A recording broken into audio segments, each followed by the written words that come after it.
Bonjour à tous. Merci d'être venu passer une petite heure à ma session. L'injection de dépendance, c'est un sujet qui peut paraître moyennement sexy, mais moi que je trouve vraiment passionnant. Donc j'espère que je vais arriver à vous transmettre un petit peu de cette passion. Et avant de commencer, je voulais juste demander si ceux qui utilisent l'injection de dépendance peuvent lever leurs mains. Il y a quand même du monde. Et ceux qui pensent connaître ça bien, ça me ferait plaisir que vous veniez me voir après la session pour me dire si vous avez appris quelque chose de nouveau, ou s'il y a, disons, une nouvelle angle pour cette technique, ou bien si finalement vous n'avez rien appris, et puis tant pis de vous avoir fait perdre une heure alors.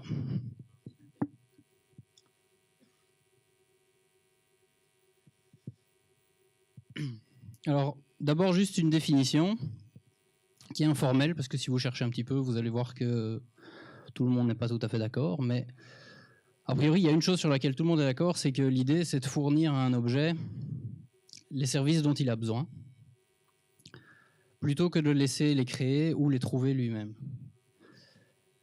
Retenez bien que j'ai dit les trouver lui-même, parce qu'il y a un anti-pattern très classique en injection de dépendance que beaucoup de gens utilisent, qui consiste à aller chercher les services soi-même.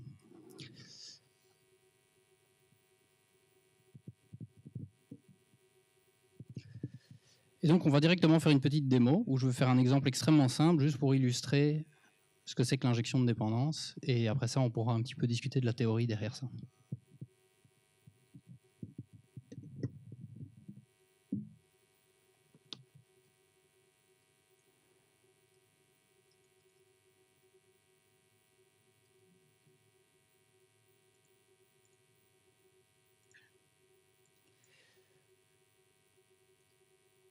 Alors la console, c'est un petit peu petit, mais pour rendre la démonstration un petit peu plus moderne, je me suis dit que j'allais utiliser les nouveaux outils .NET. Donc, je vais aller dans un répertoire démo 1.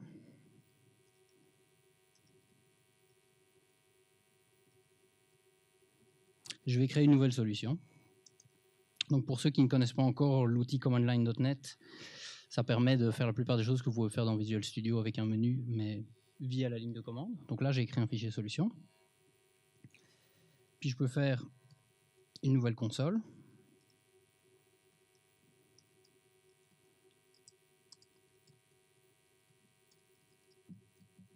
Que je vais appeler entry point.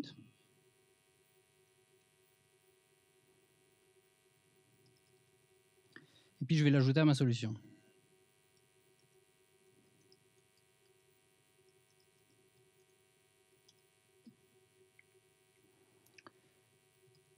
Puis je vais créer une classe librairie que je vais appeler domaine, très intentionnellement.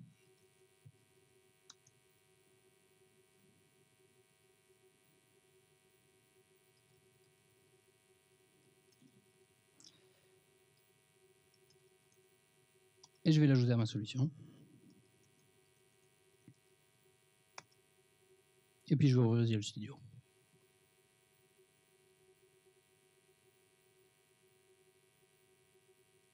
Ah, bon, ça c'est évidemment un petit problème auquel je ne m'attendais pas.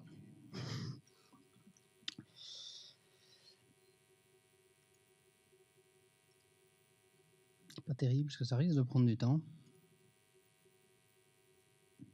Bon.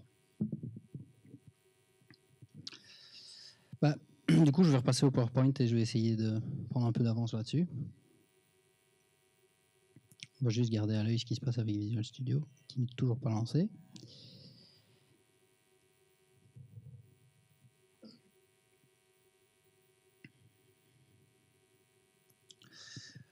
Donc on va directement passer à pourquoi, ça ira plus vite.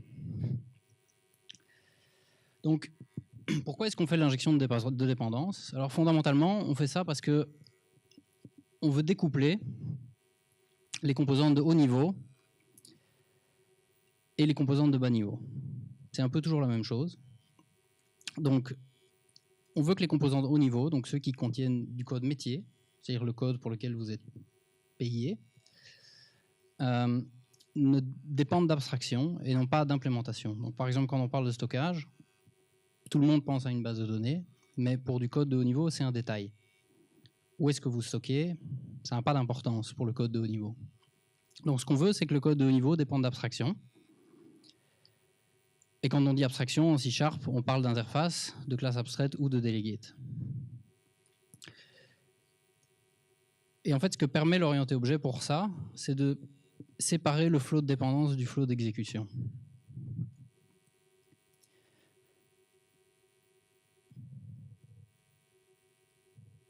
Ah, ça y est, j'ai une démo.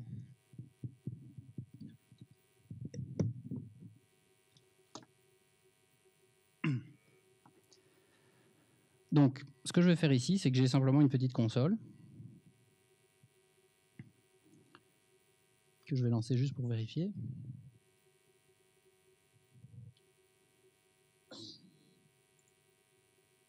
Sûr que ça compile et que je peux zoomer.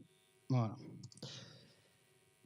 Ok, donc, quand je parlais de code de haut niveau, c'est tout ce que j'ai dans mon domaine. Donc ça, c'est vraiment votre applicatif métier. C'est le code dans lequel vous avez toute la logique. Finalement, tous vos requirements vont se retrouver là-dedans. Donc ce que je vais faire, c'est que je vais appeler cette classe autrement. Je vais l'appeler salutation. Merci Visual Studio.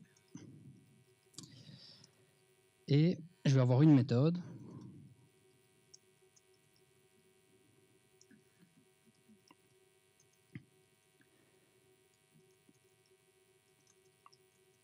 qui va simplement écrire dans la console hello DVD.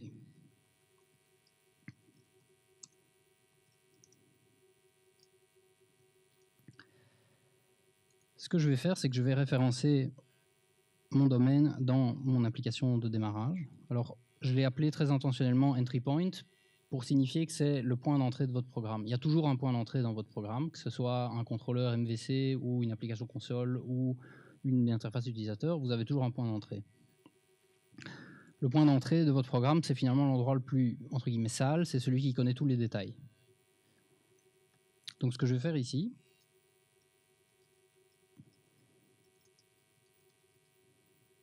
c'est instancier mon objet.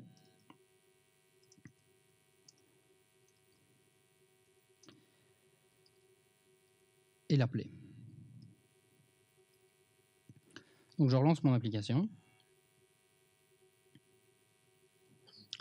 Et je vois qu'elle imprime bien dans la console hello DVD. Donc ça fonctionne bien.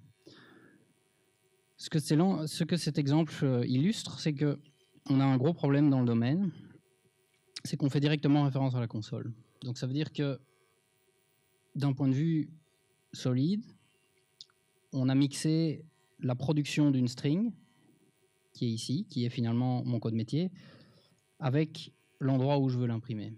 Et ça, c'est ce que vous voulez éviter dans votre code. C'est d'avoir des choses qui vont changer pour des choses différentes au même endroit. C'est la clé du code maintenable. Donc ce que je vais faire ici, c'est que plutôt que de l'écrire là, je vais utiliser une abstraction. Donc je vais créer un constructeur. Et je vais définir une interface MessageWriter. Je vais utiliser les raccourcis Visual Studio pour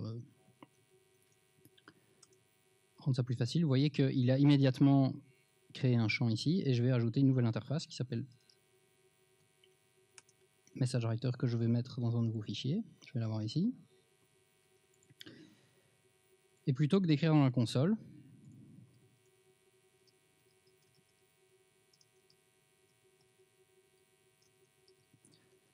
je vais écrire en utilisant l'interface que j'ai passée. Donc maintenant, je vais lui demander de générer la méthode qui manque ici. Et donc, j'ai un writeLine.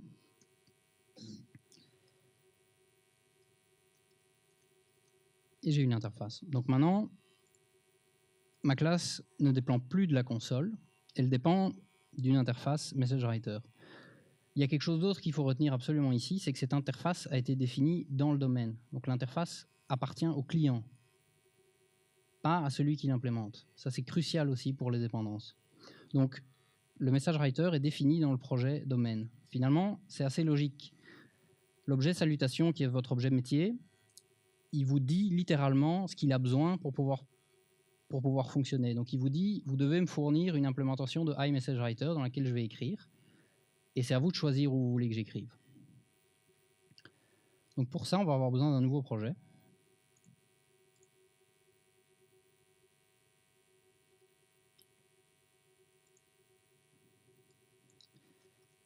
Que je vais appeler infra.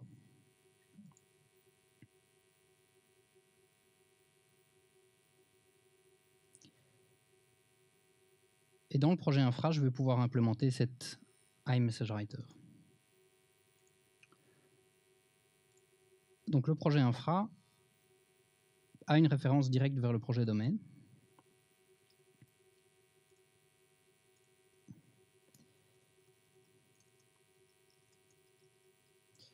Et si je veux écrire dans la console, je vais écrire une classe qui s'appelle console MessageWriter et qui implémente l'interface MessageWriter. Donc je vais l'implémenter.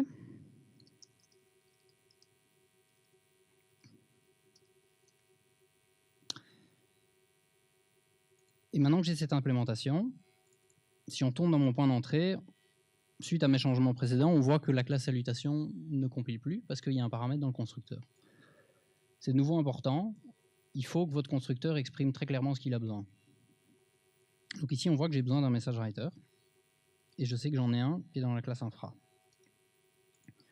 Donc je peux ajouter une référence vers la classe infra. Et alors, petit détail important, depuis le nouveau format des fichiers solutions 2017, vous pouvez aussi enlever la référence vers domaine parce que les références dans Visual Studio sont devenues transitives. Donc ça veut dire que lui n'a une référence que vers infra, et infra lui-même une référence vers domaine. Donc ça veut dire qu'indirectement, je référence domaine. Donc ici,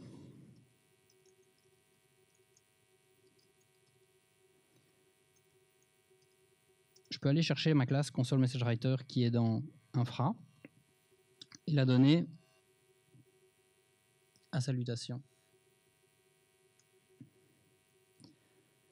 J'ai toujours le même résultat, mais j'ai réussi à découpler ce que j'écris de où je l'écris.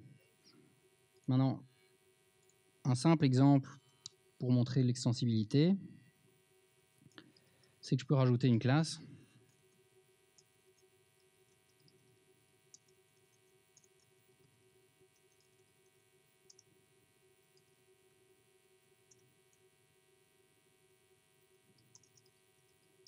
qui écrit dans un fichier.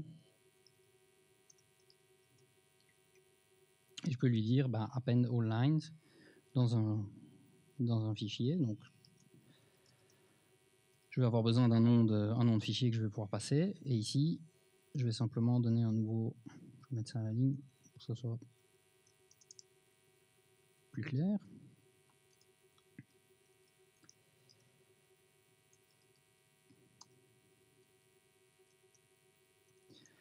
Donc ici, je vais écrire dans un fichier. Et là, il y a de nouveau un point important, c'est que je vais avoir besoin d'un paramètre de configuration qui est le file name. Et comment est-ce que je vais le recevoir? Je vais simplement le faire dans mon constructeur.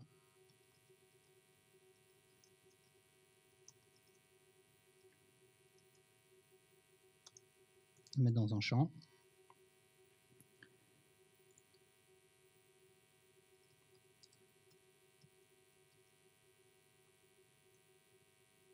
Je peux la sortir dans un fichier à part. Et si je retourne maintenant dans mon point d'entrée, je vois que j'ai un file MessageWriter qui attend quelque chose, donc je peux l'appeler n'importe comment. Et si j'exécute mon code, j'ai plus rien dans ma console. Et vous voyez qu'il y a un fichier hello qui est apparu ici dans mon point d'entrée. J'ai un fichier qui contient la ligne qui a été produite par la classe salutation. Alors, je reviens un peu en arrière pour le récapitulatif. Donc ce que j'ai fait, c'est que j'ai créé une abstraction dans le composant au niveau domaine. Ça, c'est la base de l'injection de dépendante. C'est que si vous voulez ne pas coupler les dépendances entre vos projets, il faut que les classes clientes, enfin les projets clients, définissent les abstractions dont ils ont besoin et que le code de bas niveau les implémente. Donc ici, j'ai une abstraction dans domaine qui s'appelle iMessageWriter. J'ai une implémentation MEM2 dans le code infra. Et j'ai un point d'entrée qui sert de glue, qui est finalement le seul qui sait qu'est-ce qui va où. Et c'est normal que ça soit là que ça se passe.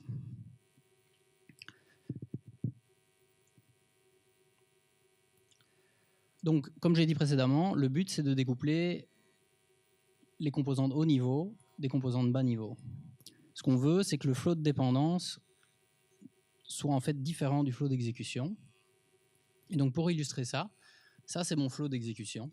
Donc, j'ai un flow avec entry point qui appelle le domaine, qui appelle l'infrastructure. Et ça, c'est bien le flow d'exécution. D'ailleurs, si vous regardez ça, vous voyez que si vous avez l'architecture ou la topologie classique 3/3, c'est comme ça que c'est représenté.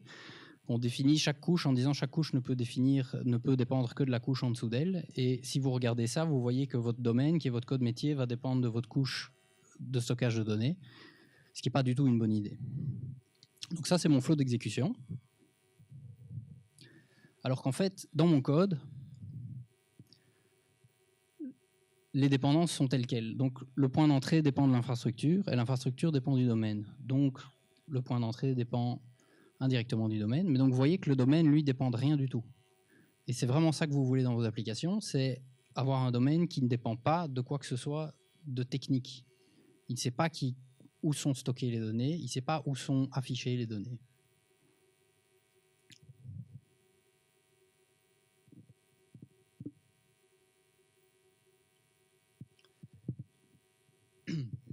Alors, qu'est-ce que ça apporte ?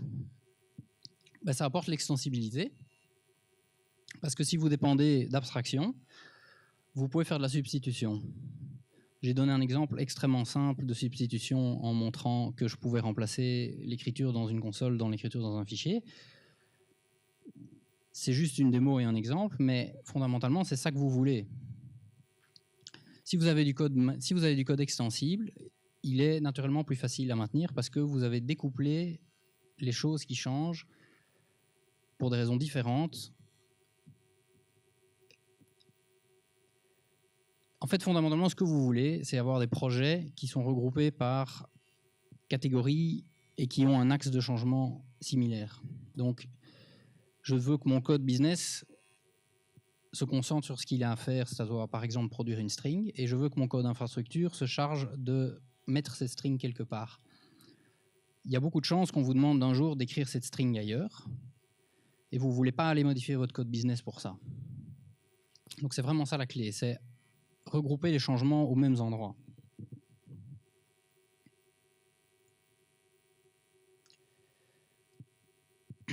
Et alors le dernier point, c'est pour les tests. En fait, si vous écrivez du code domaine qui est abstrait d'une base de données ou autre stockage ou autre manière d'imprimer ces résultats, vous pouvez beaucoup plus facilement tester. Il faut vous dire que souvent, le code infrastructure, par exemple, si vous voulez stocker dans une base de données, ce n'est pas vraiment du code que vous avez besoin de tester. Parce que si vous faites juste des insert et des select, vous allez peut-être vous planter de votre insert ou votre select, mais vous allez très très vite vous en rendre compte. Il n'y a pas vraiment de logique là. Ce que vous voulez tester, c'est votre logique. Ce que vous voulez tester, c'est les différents chemins d'exécution, les if, les boucles, toutes ces choses-là. Donc, si vous avez retiré tous les problèmes infrastructure de votre code, vous pouvez tester très facilement toute cette logique. Alors maintenant, comment est-ce qu'on fait de l'injection de dépendance ? J'ai déjà répondu à la question dans la première démonstration. Je vais être assez catégorique, mais pour moi, à vraiment peu d'exceptions près, la seule manière de faire proprement de l'injection de dépendance, c'est de demander les abstractions dans le constructeur. Il y a aussi d'autres approches, mais je ne vais même pas en parler, parce que je pense que vous pourrez les trouver vous-même si vraiment vous avez un problème. Mais en général, moi, quand j'écris du code dans un projet, c'est toujours dans le constructeur, toujours. Si vous avez besoin d'un logger, injectez-le dans le constructeur. Finalement, on peut même définir ça comme étant la base de l'orienté objet. Quand vous avez un constructeur, l'objectif du constructeur, c'est de fournir un objet valide qui est prêt à être utilisé. Donc, si votre objet a besoin de quelque chose, il doit le demander dans le constructeur. Quand j'ai fini l'appel de new, je veux un objet qui fonctionne. Je ne veux pas un objet qui lance une exception parce qu'il y a une propriété qui n'a pas été, sur laquelle on n'a pas fait un set ou quelque chose comme ça. Donc, mettez tout dans le constructeur. En plus, c'est très honnête parce que ça veut dire que les gens qui utilisent votre classe, ils voient immédiatement ce dont ils ont besoin.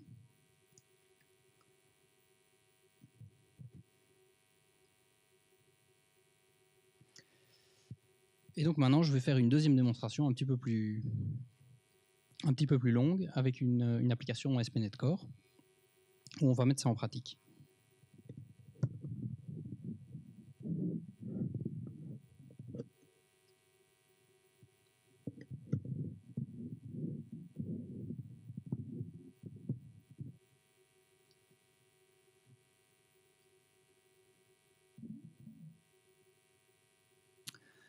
Donc je vais refaire plus ou moins la même chose que ce que j'avais fait avant. Donc je vais repartir de la console. Et je vais aller dans Démo 2. Et je vais créer d'abord une nouvelle solution.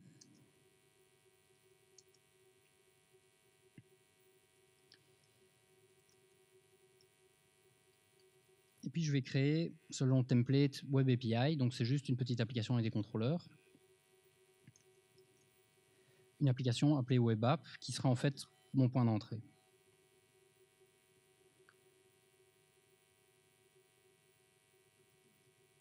Je vais l'ajouter à ma solution.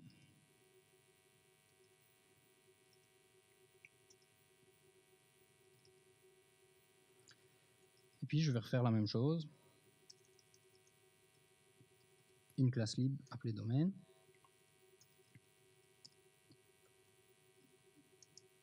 Et puis je vais l'ajouter à ma solution.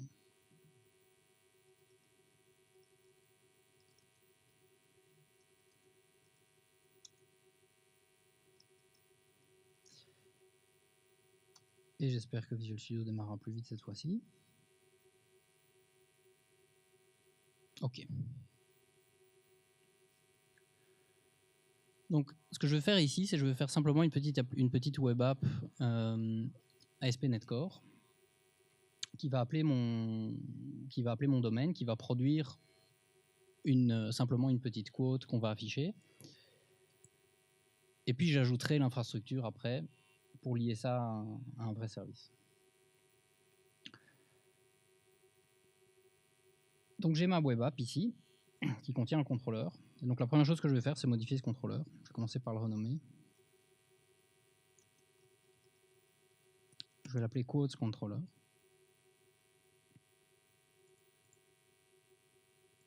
Ça ne marche pas à chaque fois. Et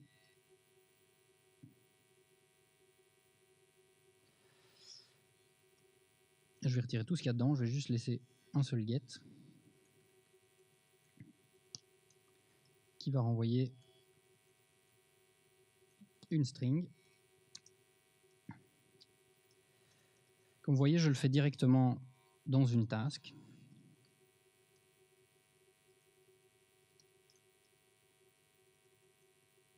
Je pense que aujourd'hui, il faut essayer d'écrire du code async dès qu'on en a l'occasion. Et je vais même éviter cette étape. Je vais carrément directement écrire ici un quote service qui va avoir une méthode publique qui va me renvoyer une quote au hasard.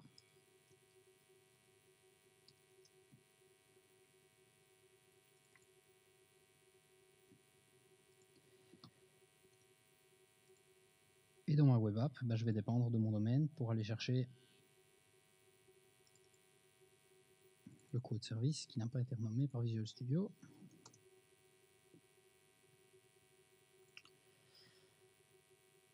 Et donc ce que je veux ici, c'est aller chercher dans mon quote service, qui doit aussi forcément renvoyer une task. Voilà. J'ai besoin de ce service et donc je vais simplement le demander dans mon constructeur. Comme d'habitude, donc code service, initialise,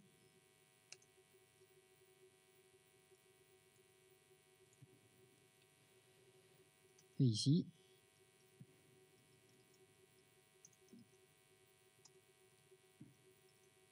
on peut même se débarrasser de ça. Voilà. Donc là, j'ai un service minimum. Et si je le lance,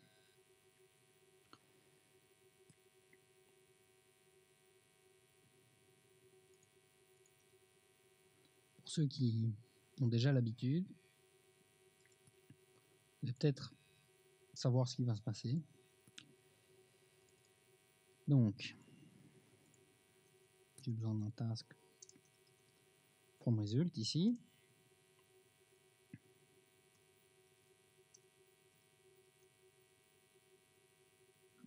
Voilà. Donc je vais le lancer en debug pour voir ce qui se passe.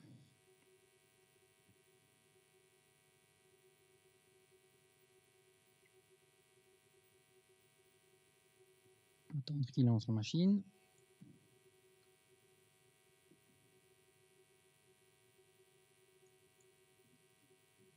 Voilà. Alors j'ai oublié quelque chose de crucial. C'est un petit peu énervant.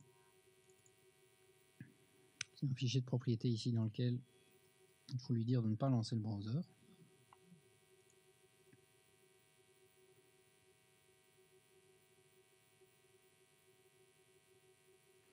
Donc je le relance.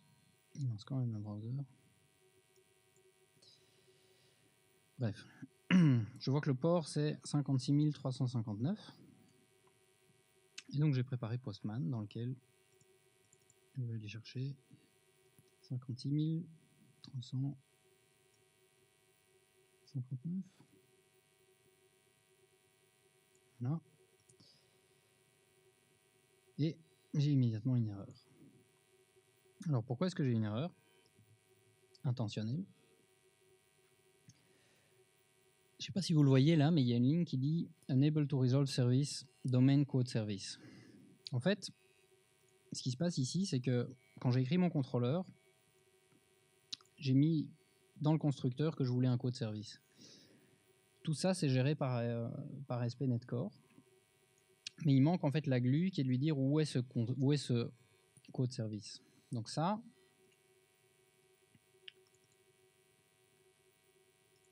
pourquoi il a lancé le browser? Ça se règle dans le startup.cs. Juste par information, est-ce que ceux qui utilisent ASP.NET Core peuvent lever la main si vous avez utilisé ça professionnellement ou juste pour jouer un peu avec?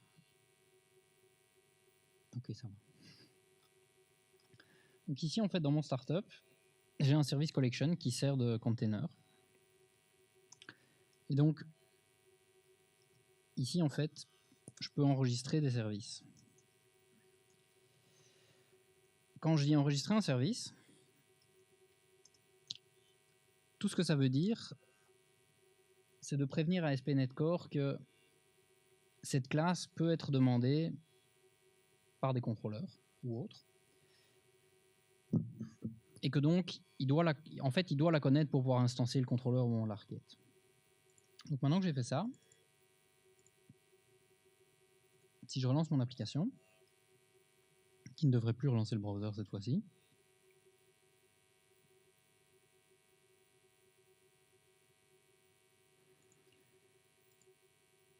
si je fais ma demande, je vois bien que j'ai hello qui est revenu.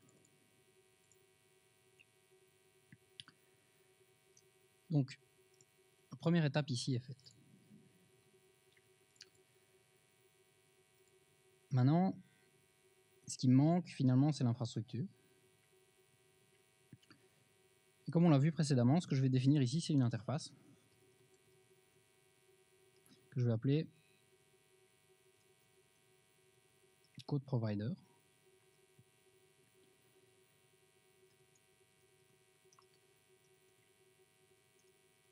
Et je vais écrire une méthode dedans qui renvoie une séquence de string.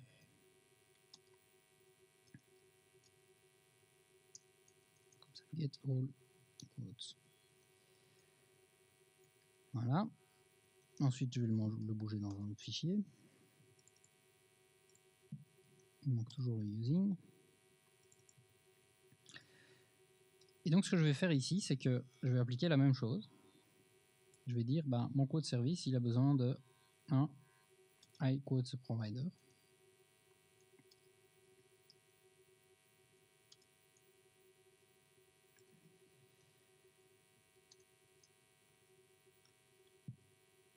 Et mon quote provider, je vais forcément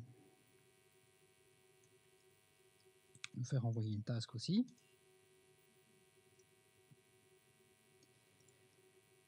Et du coup ici, pour mon getRandomQuote, je vais modifier ça. Et je vais dire, je vais appeler mon quote provider. Je vais prendre toutes les quotes.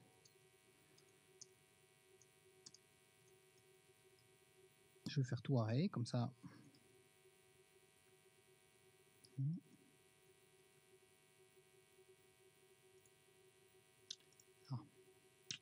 C'est ici que ça rentre. Donc je vais faire un async. Je vais faire un await ici pour récupérer les quotes.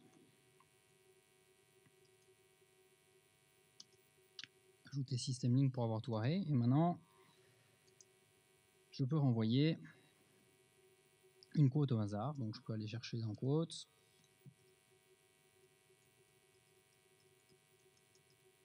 Il me faut évidemment un random. Et je vais juste prendre le next de quote.length pour aller chercher une quote ici. Alors maintenant, j'ai toujours pas d'implémentation de iQuote Provider, donc c'est ce que je vais faire juste après. Je vais créer un nouveau projet. Toujours la même chose. Infra.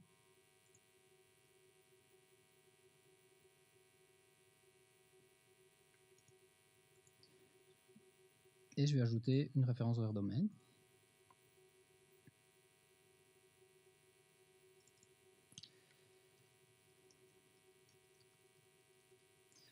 Et je vais l'appeler HTTP Quote Provider. Parce qu'on va aller chercher par HTTP.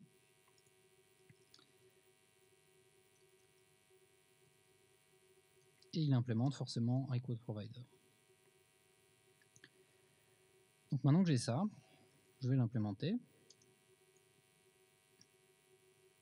Je vais envoyer une task.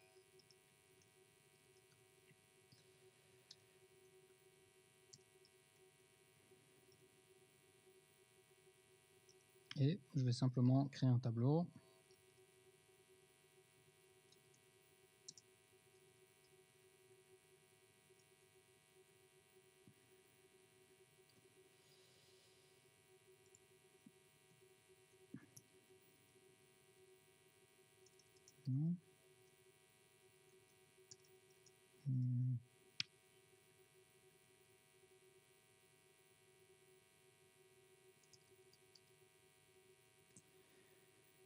Bon, je vais l'implémenter complètement.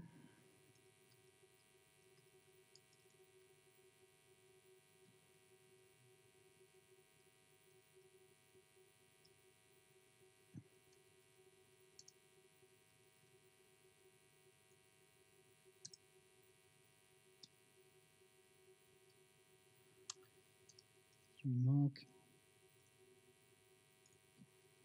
Voilà. Donc maintenant j'ai une implémentation correcte, plus ou moins. Et je dois à nouveau faire la glue ici. Et donc ce que je dois lui dire, c'est que le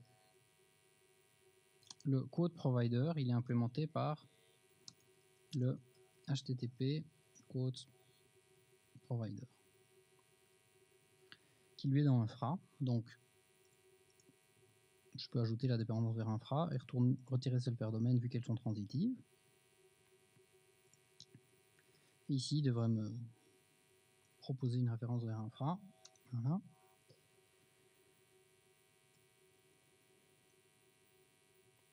tout devrait revenir vert. Voilà. Alors, ce qui est intéressant aussi, c'est de se dire que la mécanique qu'ASP.NET Core a utilisée pour instancier le contrôleur, donc il a dit, tiens, il y a un code service. On voit qu'en fait, le code service, lui aussi, dans son constructeur, il a besoin de quelque chose. Et donc, en fait, c'est pas juste une résolution de dépendance au premier niveau, c'est une résolution d'un arbre entier. Donc, ASP.NET Core, il essaye de construire un code contrôleur. Il dit, tiens, j'ai besoin d'un code service. Est-ce que je connais code service? Oui, je le connais. J'instancie code service. Qu'est-ce qu'il y a dans le constructeur de code service? Donc, le constructeur de code service, il y a un iCode Provider. Est-ce que je connais iCode Provider? Oui, c'est un HTTP Code Provider. J'instancie un HTTP Code Provider. Il y a un constructeur vide ici par défaut, et donc je peux l'instancier, et ça fonctionne. Donc, si je teste ça maintenant,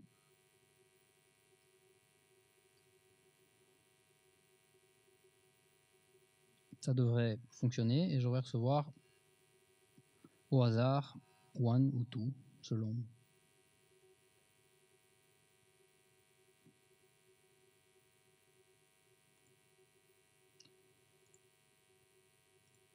Voilà.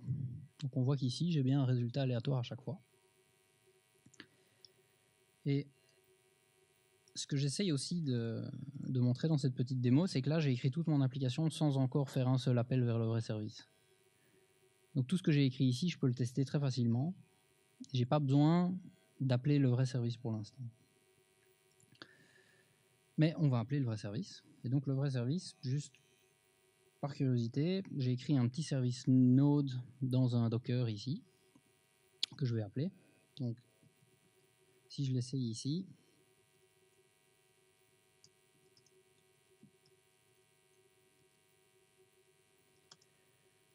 on voit que je reçois un résultat JSON, et pour ceux qui reconnaissent, ce sont les différentes quotes utilisées par Duke Nukem dans le jeu Duke Nukem 3D qui date de la fin des années 90. Donc on va se faire insulter par le service.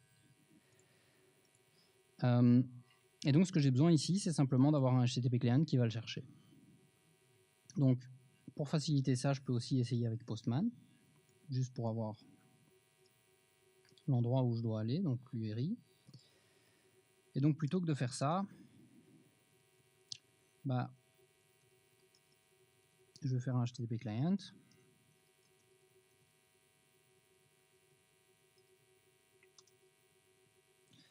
Et là, j'ai besoin d'une URI. Donc je vais faire exactement ce que j'avais fait avant. Je vais créer un read-only field URI, qui n'est pas un HTTP Messenger, mais bien une string. Je vais faire un constructeur et l'initialiser. Je peux aussi mettre le null check. Voilà. Donc, j'ai un nouveau HTTP client. Ah non, c'est pas ici qu'il faut l'utiliser. Pardon. Donc,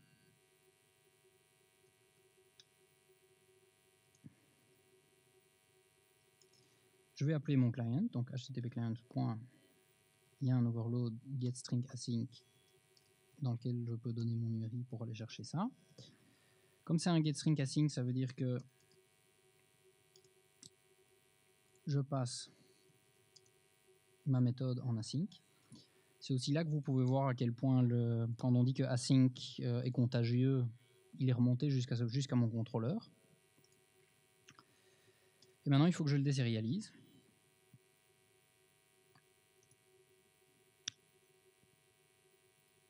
Et pour ça, je vais utiliser le package favori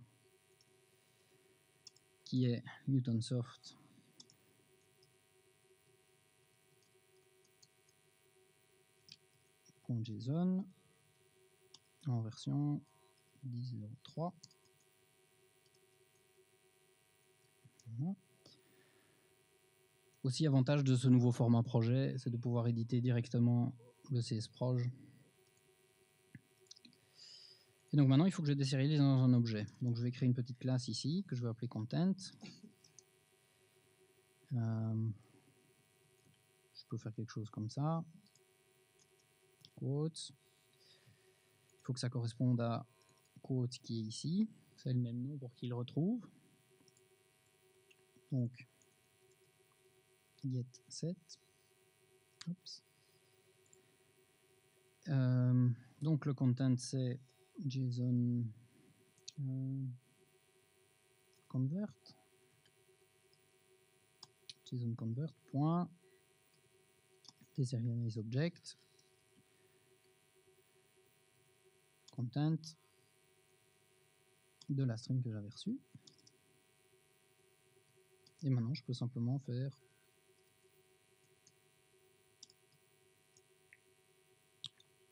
renvoyer tout ça. Donc si tout va bien, maintenant ça devrait fonctionner. Il y a juste un petit problème, c'est que j'ai modifié mon constructeur ici et je lui ai demandé une URI. Donc ça veut dire que maintenant, ici, ça ne va plus fonctionner parce que quand je le définis comme ça, il part du principe qu'il y a un constructeur vide. Donc la manière la plus simple de le faire, c'est d'utiliser un autre overload qui permet de donner l'instance carrément. Donc là, je vais lui donner l'instance en lui disant voilà où tu dois l'instance que tu dois utiliser pour tout le monde.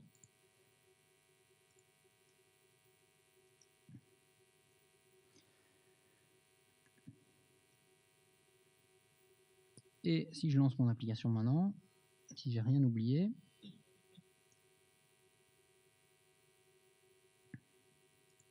on va vite le savoir. Voilà. Donc j'ai bien une petite quote de Duke Nukem qui est arrivée jusqu'ici. Donc mon service a bien été appelé. Je peux un peu le titiller juste pour...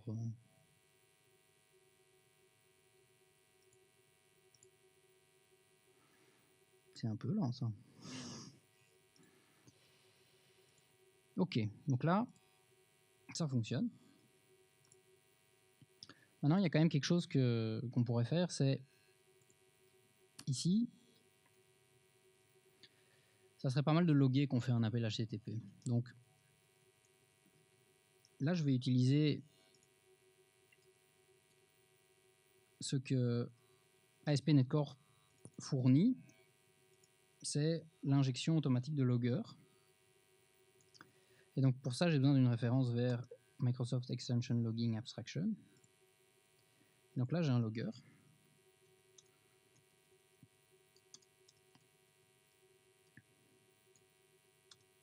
Et je l'initialise. Je peux même vérifier qu'il n'est pas nul. Et donc ça revient sur ce que j'ai dit avant, c'est que même pour un logger, je l'ai injecté. Je sais que c'est très tentant d'avoir une classe statique pour loguer, comme ça vous ne devez pas l'injecter dans le constructeur, mais ne le faites pas. Injectez votre logger aussi dans votre constructeur. C'est beaucoup plus clair pour tout le monde. En fait, si vous avez une classe statique que vous appelez, c'est une dépendance, c'est juste que vous ne l'avez pas annoncée. Donc, je vais loguer un petit message.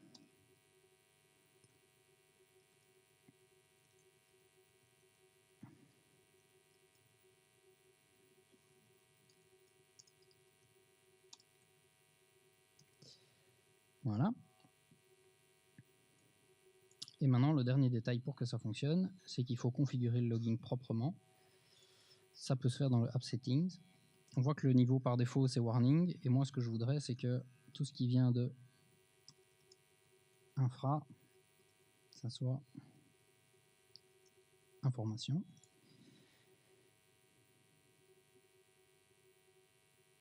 Ah, j'ai un problème de constructeur. Donc on voit ici que comme j'ai ajouté mon logger, le constructeur que j'appelle ici n'est plus bon. Alors il y a encore un overload ici. On peut regarder dans l'item license, mais je pense que ça sera... Ah, vous la voyez même pas en fait. Ok, parfait. Bon, il y a un overload qui prend le service provider.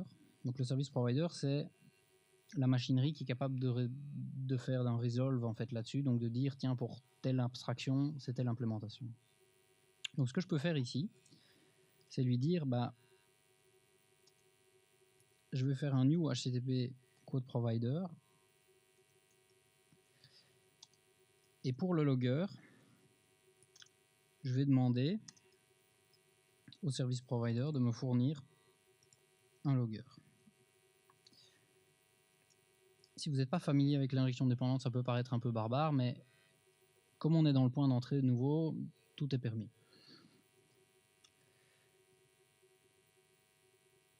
Ce que vous voulez jamais, c'est que votre classe business fasse ça. Vous voulez pas que votre classe business elle aille chercher un service elle-même. Il faut lui fournir. Mais dans le point d'entrée, il faut bien qu'il y ait quelqu'un qui s'occupe de faire ce boulot. Alors, si je réessaye, voilà, donc je vois bien que j'ai ça. Et j'ai bien un log ici qui me dit qu'on a bien fait des appels HTTP. Et ça m'amène doucement vers la partie que je trouve la plus intéressante pour l'injection de dépendance. C'est un petit peu le climax de la démo. C'est-à-dire que maintenant, si chaque fois que je dois faire un appel pour avoir une quote au hasard, je dois faire un appel HTTP, c'est quand même un peu lourd. Donc j'aimerais bien court-circuiter ça et dire bah, je vais faire l'appel HTTP qu'une seule fois, mais j'ai pas envie de changer ma classe business. Donc on va recourir à un mécanisme qui s'appelle l'interception, qui est en fait un nom spécifique pour l'injection de dépendance qui est l'implémentation d'un pattern qui s'appelle décorateur,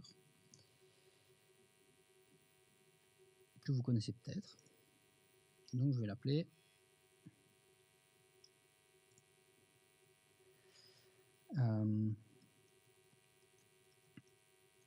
quote provider cache decorator. Voilà. Alors c'est un nom qui est un petit peu long, mais c'est toujours bien de mettre le nom du pattern dans une classe, parce que ça permet au suivant de comprendre ce qui s'est passé. Et donc ce que je vais faire ici, c'est que je vais faire deux choses. Premièrement, je vais implémenter le code provider. Et la deuxième chose que je vais faire, c'est que je vais prendre un code provider ici, que je vais appeler inner. Et je vais l'initialiser ici, mettre le check. Je vais l'implémenter. Et en fait, juste pour illustrer ce que fait ce pattern, c'est ça. Donc si j'implémente ça comme ça, en fait, il fait rien. Tout ce qu'il fait, c'est qu'il prend la même abstraction dans son constructeur et il délègue l'appel. Donc c'est vraiment juste une surcouche. Donc si je vais dans mon startup,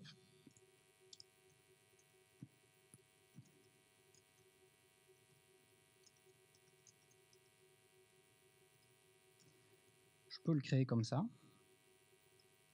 tout décalé, rajouter une parenthèse, rajouter le using intercepteur. Et ici j'ai un décorateur, donc ça veut dire que c'est toujours la même interface qui est implémentée, c'est juste que j'ai ajouté un objet qui emballe finalement le vrai objet. Et c'est ici que je vais écrire mon cache. Donc ce que je vais faire ici, c'est que je vais dire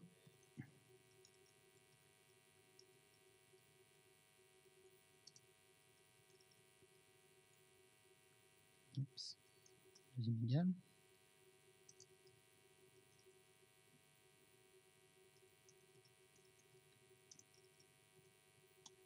Je vais l'appeler.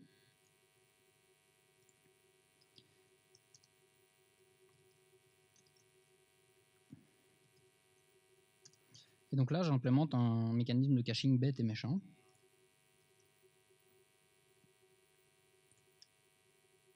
Je vais générer le field. Et qu'est-ce que j'ai là-dedans? J'ai ça.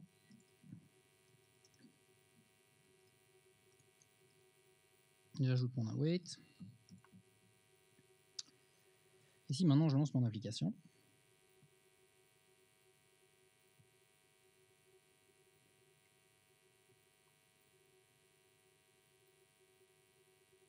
Prend son temps.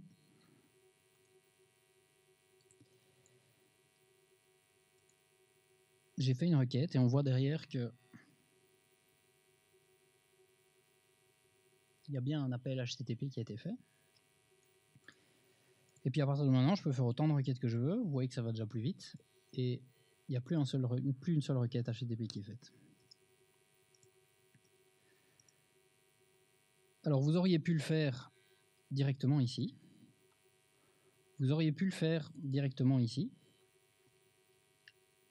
Mais en le faisant là, il y a quand même de gros avantages. Donc en le faisant dans mon point d'entrée, il y a plusieurs avantages. De 1, le business n'a pas à se charger de faire du caching. Ce n'est pas son boulot. Donc il peut appeler les services quand il en a besoin. Ce n'est pas à lui de faire du cache. Le code infrastructure, il sait comment appeler le service, mais c'est tout ce qu'il sait faire. Il n'a pas besoin de cacher non plus. Le point d'entrée, finalement, c'est lui qui décide s'il veut faire du caching ou pas. Et c'est peut-être le meilleur endroit pour le faire.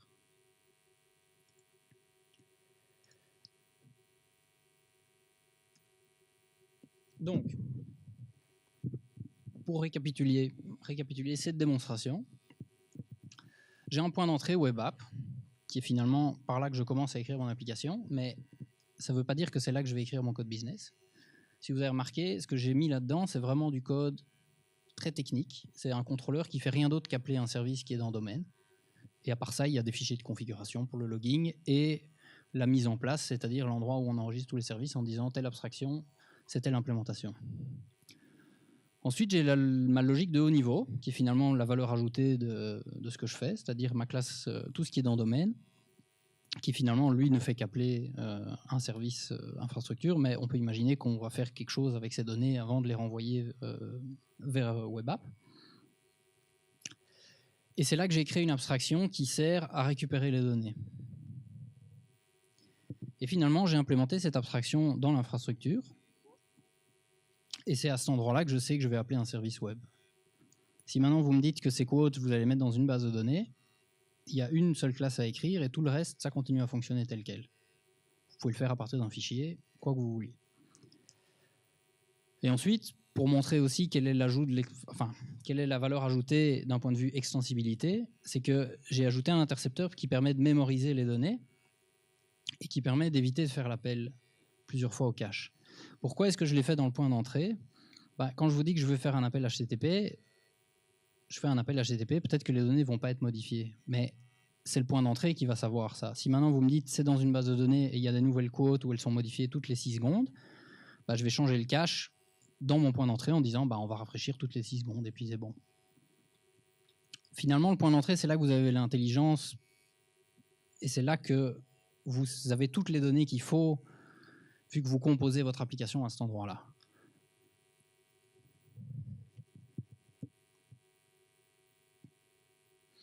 Alors maintenant, on va un petit peu regarder quels sont les désavantages de cette technique, parce que je pense qu'il faut être honnête et présenter un petit peu les côtés moins agréables. Alors la première, c'est l'indirection dans le code. C'est que comme on crée beaucoup d'abstractions et on crée beaucoup d'implémentations de ces abstractions à différents endroits, il y a une certaine indirection dans le code et les gens qui n'ont jamais fait de l'injection de dépendance, généralement, ils sont traumatisés la première fois qu'ils ouvrent une solution comme ça parce qu'il y a plein de types partout qui implémentent des interfaces et qui se retrouvent dans des projets différents. Donc quand vous naviguez avec Visual Studio et que vous lui dites Go to Implementation, il y a une liste avec 12 trucs qui apparaissent et les gens ne savent pas dans laquelle ils doivent aller. Il n'y a malheureusement pas vraiment de solution à ça, si ce n'est mettre tout au même endroit. Qui n'est pas une solution... j'espère que vous avez compris maintenant que ce n'est pas ça, c'est pas vraiment une solution. Il y a plus d'efforts à faire au démarrage parce que vous avez dû créer plus de types, vous avez dû commencer à injecter par un constructeur, vous avez dû enregistrer les dépendances à gauche à droite. Si vous avez fait des new partout, ça aurait probablement été plus vite. J'aurais pu faire la démo en 5 minutes si j'avais tout fait dans le contrôleur. Bon alors, évidemment, c'est parce que c'est une démo. Deuxièmement, ça n'a aucun intérêt si vous construisez un site web en une journée et que finalement, vous n'allez jamais devoir le maintenir. Si vous travaillez sur une grosse application en entreprise, comme c'est mon cas et certains de mes collègues ici, le coût initial que vous avez payé, il va très très rapidement s'effacer au profit de ce que vous allez gagner. Et forcément, il y a plus de types, vu qu'on sépare les responsabilités et on essaye d'avoir une implémentation de chaque responsabilité dans une classe différente. Donc par exemple, le caching ne se trouve pas au même endroit que celui qui fait l'appel HTTP. Il y a 2 types, forcément. Donc il y a plus de types. Maintenant, s'il y a plus de types, ils sont beaucoup plus petits aussi. Et ils sont beaucoup plus faciles à comprendre. Le type de cache, si vous le donnez à quelqu'un, il va tout de suite comprendre ce qu'il fait, parce qu'il n'y a même pas la HTTP dedans. Deuxièmement, comme c'est séparé, ça veut dire que ce type de cache, il fonctionnera aussi avec une base de données.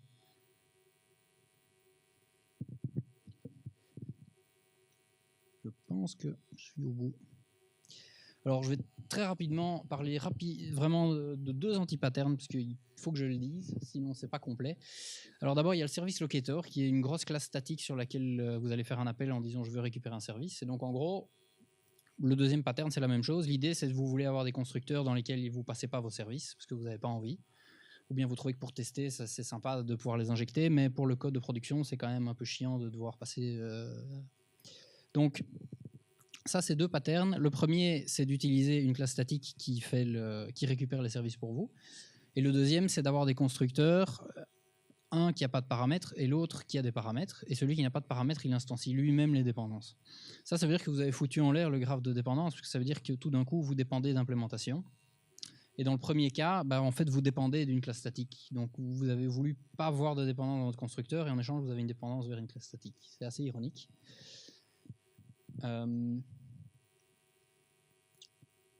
Et en fait, tout ça brise le modèle que j'ai montré au début, qui permet de dire on veut avoir des dépendances dans une seule direction. Et la grosse difficulté des projets qui grossissent en orienté objet, c'est la gestion des dépendances. Il y a une blague qui dit « je voulais une banane et j'ai une banane, l'arbre et toute la forêt avec ». Parce que, en tout cas chez nous, on a des projets comme ça, où si vous référencez ça, vous allez référencer 600 packages avec, et vous allez tirer un truc énorme, alors qu'en fait, vous voulez juste une classe de ce qu'il y avait dedans. C'est une classe business, c'est un peu dommage de se retrouver... Pourquoi est-ce que je dois dépendre de SQL Server, alors que finalement, tout ce que je voulais, c'était une classe pour vérifier si une string validait tel regex ou quelque chose comme ça.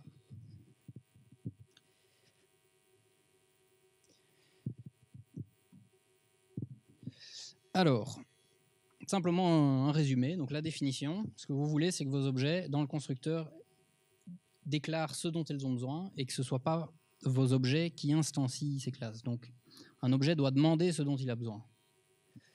Pourquoi est-ce qu'on fait ça ? On veut découpler les responsabilités. Il y a quelqu'un qui va être chargé d'instancier, quelqu'un qui va être chargé d'utiliser. On peut aussi découpler dans le sens de la séparation entre le flow d'exécution et le flow de dépendance, qui est très très importante. Parce que si vous suivez votre flow d'exécution, vous allez généralement dépendre de votre base de données. C'est aussi simple que ça. Alors, deuxièmement, parce que c'est extensible, là j'ai une démo qui le prouve, j'ai pu ajouter du cache sans modifier quoi que ce soit dans mon code business, ni dans mon code d'infrastructure. Et la troisième raison, c'est un peu court, mais c'est que tout ce que j'ai écrit peut facilement être testé avec des mocks. Et comment ? Injecter toujours par le constructeur. C'est le meilleur conseil. S'il faut retenir une chose, ici, c'est injecter par le constructeur, toujours. Alors, si ça vous a plu et que vous voulez en savoir plus, il y a un ouvrage de référence à lire absolument. Moi, je trouve qu'il doit au moins y avoir une personne dans chaque équipe qui l'a lu. Il y a une deuxième édition en préparation, donc c'est Dependency Injection in .NET par Mark Seaman. C'est vraiment très, très, très, très bien. Je connais personne qui a lu ce bouquin et qui n'a pas changé sa manière de programmer après. Et avec ça, je pense qu'on est un peu court pour les questions, mais je vous remercie de votre attention. J'espère que ça vous a plu. Si vous avez des questions, venez me voir maintenant ou après. Trouvez-moi dans le petit lobby, il n'y a aucun problème. Et si vous voulez me contacter, c'est là. Et tout le code que j'ai mis est sur GitHub. Merci.